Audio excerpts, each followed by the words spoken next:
بسم اللہ الرحمن الرحیم۔ عزیز طلبہ السلام علیکم۔ پچھلی ویڈیو میں نے مرزا اسد اللہ خان غالب کی غزل کی تشریح پیش کی تھی، جو کہ 12ویں جماعت کی گلزار کی اردو سے لی گئی تھی۔ اب اسی کتاب سے پہلی غزل کے بعد دوسری غزل ہے، جس کا پہلا شعر ہے: کوئی دن گر زندگانی اور ہے، اپنے جی میں ہم نے ٹھانی اور ہے۔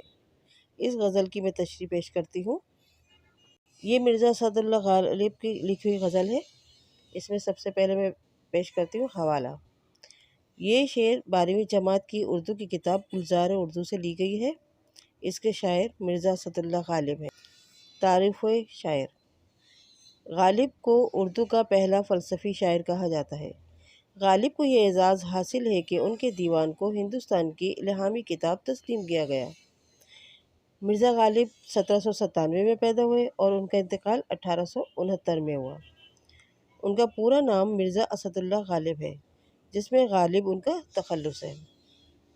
غالب اگرچہ تنگ دست رہے اور مشکلات بھی زندگی میں رہیں، مگر پھر بھی ان کی شاعری میں خوش طبعی پائی جاتی ہے، کیونکہ وہ فطرتاً ایک خوش طبع انسان تھے۔ ان کی شاعری میں جدت اور باکپن پایا جاتا ہے۔ غالب کو اپنی شاعری پر ناز تھا، اور اسی وجہ سے وہ بہت سارے اشعار میں اپنی خود ہی تعریف کر دیا کرتے تھے۔ انہوں نے اردو اور فارسی میں شاعری میں اونچا مقام بنایا۔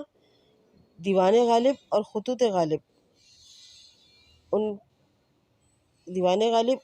غالب کو خاص مقبولیت حاصل ہوئی۔ پہلا شعر کی تشریح: کہتے ہیں شاعر کہ اب ہم نے بہت ساری زندگی ایک ادھر ادھر سمجھتے ہوئے گزاری کہ چلو یہ اچھا کر لیں، وہ اچھا کر لیں۔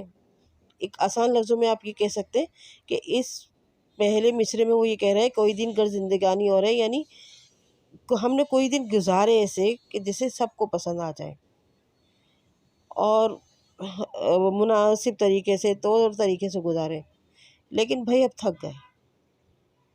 اب ہم سوچ رہے ہیں کہ اپنی مرضی سے زندگی گزاریں، کچھ اپنے طور طریقے سے جئیں، کچھ اپنی پسند سے جئیں۔ اپنے جی میں ہم نے ٹھانی اور ہے، اس کا مقصد شعر کا یہی ہے کہ ہم اب اپنی مرضی کریں گے، اب ہم لوگوں کی نہیں سنیں گے، اب ہم اپنی خوشی سے جئیں گے۔ لیکن اب کیا ٹھانی ہے یہ تو خیر انہوں نے بیان نہیں کیا، اور نہ اس سے کوئی ہمیں سمجھ میں آتا ہے کہ وہ کس طرح کی زندگی گزارنا چاہتے ہیں۔ ہر شخص، آپ اور ہم بھی اگر کچھ اپنی زندگی گزارتے ہیں تو اس میں بہت سارے ہم لمحات کا خیال رکھتے ہیں کہ بھئی فلاں کو یہ برا نہ لگ جائے، فلاں کو یہ برا نہ لگ جائے، یا یہ طریقے غلط ہے، وہ طریقے غلط ہے۔ سارے اخلاقی رویے بھی ہم اپنے ساتھ ساتھ رکھتے ہیں، لیکن کبھی کبھی ایک بچے کی طرح ہم اندر سے بگڑ جاتے ہیں کہ بھئی اب میں نہیں سن رہا کسی کی۔ تو ایسے ہی غالب نے بھی اپنے شعر میں کہا ہے کہ اپنے جی میں ہم نے ٹھانی ہو رہی، یعنی اب ہم کسی کی نہیں سنیں گے، اب ہم اپنے دل کی مرضی کریں گے۔ اب دل کی مرضی یہ بھی ہو سکتی ہے ایک عام انسان کی طرح کہ بھئی اب ہم روزانہ اچھے اچھے بال نہیں بنائیں گے، یا ہم کپڑے نہیں بدلیں گے، یا ہم سوتے ہی رہیں گے، یا ہم گھومنے پھرنے جائیں گے۔ پہلے ہم جاتے نہیں تھے، نہیں بھئی خرچہ ہوگا، اب ہم گھومنے بھی جائیں گے کہیں۔ یا ہم پہلے ہنستے نہیں تھے، ذرا سلیقے سے رہتے تھے، نہیں بھئی زور سے ہنسنا برا لگتا ہے، تو چلو اب ہمارے ہنسنے کا دل چاہ رہا ہے، اب ہم اتنے بڑے ہو گئے تو کیا، اب ہم اتنی ایج کے ہو گئے تو کیا۔ کبھی کبھی ایسا ہوتا ہے نا کہ جیسے زیادہ ایج کے لوگ ہو جاتے ہیں تو ہم وہ سوچتے ہیں کہ نہیں بھی اب تو زیادہ زور سے ہنسیں گے نا تو اچھا نہیں لگے گا۔ تو اب لیکن کبھی بڑے بوڑھے ایسے بھی ہوتے ہیں، ارے چلو آج بچوں کی طرح جیتے، تو ٹھیک ہے، وہ پھر یہ سوچتے ہیں کہ بھئی اب اگر زور سے ہنسنے کا دل چاہ رہا ہے تو ہنسیں گے بھی، بھاگنے کا دل چاہ رہا ہے تو بھاگیں گے بھی۔ تو یہ بھی کچھ زندگی کا آگے پیچھے کرنے کا دل چاہتا ہے کچھ معاملات کا۔ تو ایسے ہی مرزا غالب کا بھی کچھ شاعر زندگی کی وہ ایک روٹین سے جو مسلسل چلی آ رہی تھی، ایک کیا کہنا چاہیے، ایک سادہ زندگی سے، یا ایک مستقل ایک روٹین چلتی رہتی ہے نا کہ بس اب ترتیب سے اب یہی ہوگا یہی ہوگا یہی ہوگا، اب وہ تھوڑا سا آگے پیچھے کر کے کرنا چاہتے ہیں تاکہ زندگی میں کچھ رونق آ جائے۔ اگلا شعر ہے: آتش دوزخ میں یہ گرمی کہاں، سوز غم ہائے نہانی اور ہے۔ آتش دوزخ کا مطلب ہے دوزخ کی آگ۔ اب وہ دوزخ کی آگ کو عشق کی آگ سے سوز غم ہائے نہانی اور ہے، یعنی سوز غم عشق کا جو غم ہے، وہ کہہ رہے ہیں ان کا اس شعر میں کہنے کا مقصد بنتا ہے کہ جو دوزخ کی آگ ہے نا اور وہ جو عشق کا غم ہے، وہ دونوں برابر نہیں ہیں۔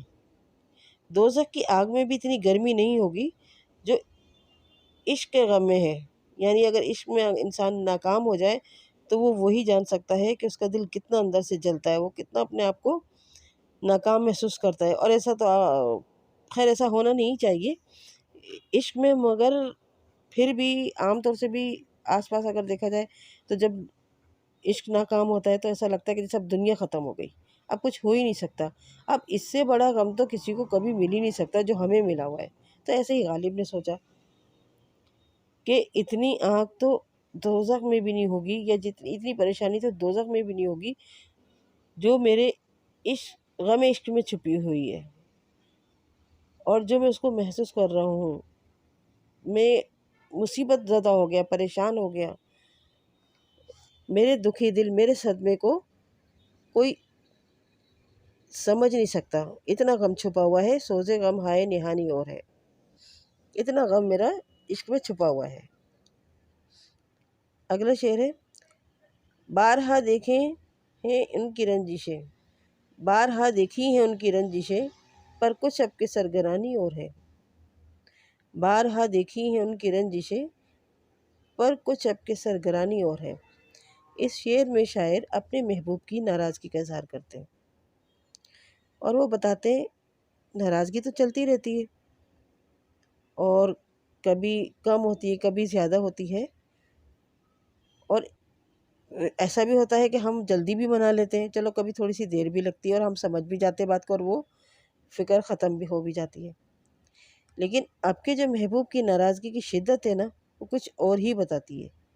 ایسا لگتا ہے کہ اب کی جو ناراضگی ہے ان کی ختم نہیں ہوگی، اب کے غالب کو فکر لگ گئی ہے کہ آخر ایسا کیا ہو گیا ہے کہ محبوب کی ناراضگی اتنی شدت پکڑ گئی ہے کہ اب وہ ختم ہونے کا نام ہی نہیں لے رہی ہے، اور اب کی ناراضگی ان کی سمجھ سے باہر ہے کہ ان کا محبوب آخر روٹھا کیوں ہے، اتنی عروج پر ان کی ناراضگی کیوں پہنچ گئی ہے۔